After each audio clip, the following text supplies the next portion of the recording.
The smell of delicious burgers and fries fills the air as you step inside, the familiar golden arches welcoming you in. You've probably eaten here countless times, maybe even as a child, but did you know that McDonald's real business isn't actually in the food industry? Contrary to what you might think, McDonald's is one of the biggest real estate companies in the world.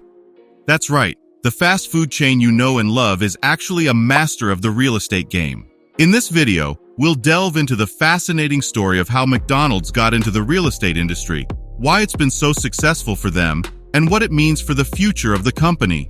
So sit back, grab a burger and fries, and let's explore the surprising world of McDonald's. The year was 1940 when the McDonald brothers, Richard and Maurice, opened their first restaurant in San Bernardino, California. Originally named McDonald's Famous Barbecue, the restaurant offered over 40 barbecued items. However, despite their vast menu, the brothers realized that the majority of their profits came from selling hamburgers. With this realization, the McDonald brothers decided to make a bold move. In October 1948, they trimmed down the menu to just hamburgers, potato chips, and orange juice, and used assembly line principles to prepare the food quickly and efficiently. It was a risky move, but it paid off. The following year, they added French fries and Coca-Cola to their menu.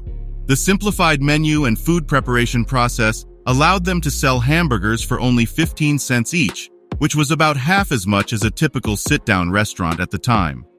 The success of the McDonald brothers' bold move in simplifying their menu and streamlining food preparation would eventually catch the attention of Ray Kroc.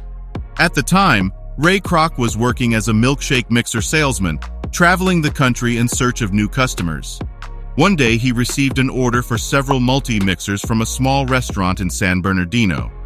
Curious about the large order, he decided to visit the restaurant and see what was going on. When Kroc arrived, he was astonished by the simplicity and efficiency of the operation. Seeing the potential in the McDonald's concept, Kroc convinced the McDonald's brothers to let him lead the franchising efforts. He worked tirelessly to find the right location for his first franchise, eventually settling on Des Plaines, Illinois in 1955. With the help of architect Stanley Clark Meston, Kroc designed a modern and efficient restaurant that would become the blueprint for all future McDonald's franchises. The restaurant was an instant success, with people lining up to try the fast and efficient service that had made the original McDonald's so popular. After the successful launch of the Des Plaines franchise, Ray Kroc was excited about the potential of expanding McDonald's nationwide. However, he soon realized that achieving this goal was not as easy as he had thought. Despite his best efforts, he struggled to find investors and franchisees who were willing to take a chance on the concept. But in 1956, Kroc's luck changed when he met Harry J. Sonneborn, a financial consultant who saw the real value of the McDonald's franchise. Sonneborn recognized that owning the real estate on which the restaurants were built was the key to success. He convinced Kroc to establish a separate company, Franchise Realty Corporation, which would buy and lease land to McDonald's franchisees. This move enabled McDonald's to overcome the initial challenge of expansion and marked a turning point in its history. McDonald's business model is built on a franchise system where individuals or groups can purchase the rights to operate a McDonald's restaurant in a particular location. The franchisee is responsible for the day-to-day operations of the restaurant, including staffing, inventory management, and other aspects of the business. However, they must pay an initial fee to McDonald's for the rights to operate the restaurant and an ongoing royalty fee based on sales. One of the unique aspects of McDonald's franchise system is that the company typically purchases the land and constructs the building, then leases it to the franchisee. This means that McDonald's not only collects revenue from franchise fees and royalties, but also from rental income. Through this strategy, McDonald's has successfully expanded its presence to over 40,000 locations globally. The research from Land Report suggests that McDonald's owns about 70% of the buildings and 45% of the land at its locations worldwide. This has allowed the company to accumulate an estimated real estate portfolio of $40 billion. McDonald's has been able to position its restaurants in strategic locations that are easily accessible and visible to customers, especially in densely populated areas and near major highways. The high foot traffic attracted by these locations can also benefit the surrounding community, as other businesses such as gas stations and convenience stores may choose to locate nearby. The presence of a McDonald's can even increase property values in the surrounding area. However, the layout of the restaurant and the traffic flow in and out of the property can have some unintended negative consequences on the surrounding area.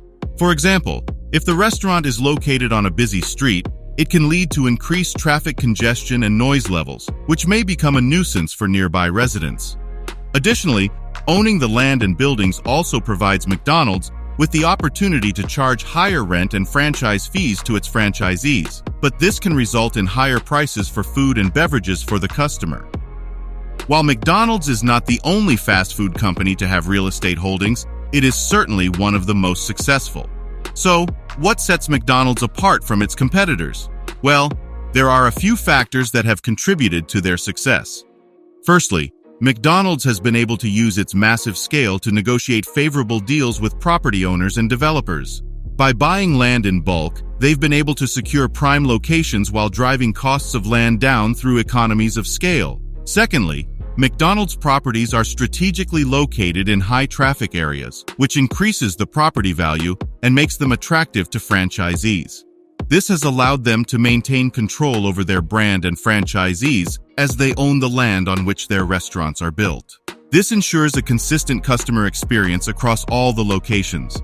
Thirdly, owning the land on which their restaurants are built has made it difficult for competitors to enter the market, as McDonald's has already secured the best locations. Finally, McDonald's real estate business has been a great source of stable, long-term income for the company, which has helped it weather economic downturns and other challenges. By having a steady stream of rental income, they're able to reinvest in their business and expand further. As we've seen, McDonald's real estate business has been a key factor in its success as a fast food chain. But what does the future hold for the company?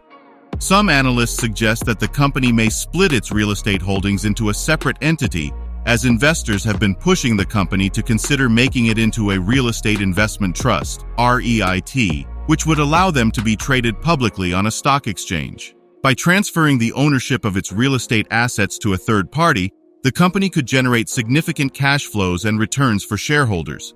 However, McDonald's management has been hesitant to make this move. They have maintained that spinning off the real estate assets could harm the company more than it would create value for investors. Nonetheless, they have also stated that they are open to boosting shareholder value in other ways. What do you think?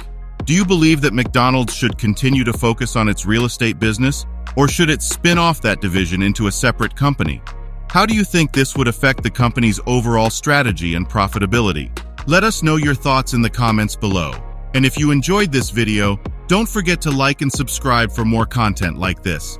Thank you for watching and see you in the next video.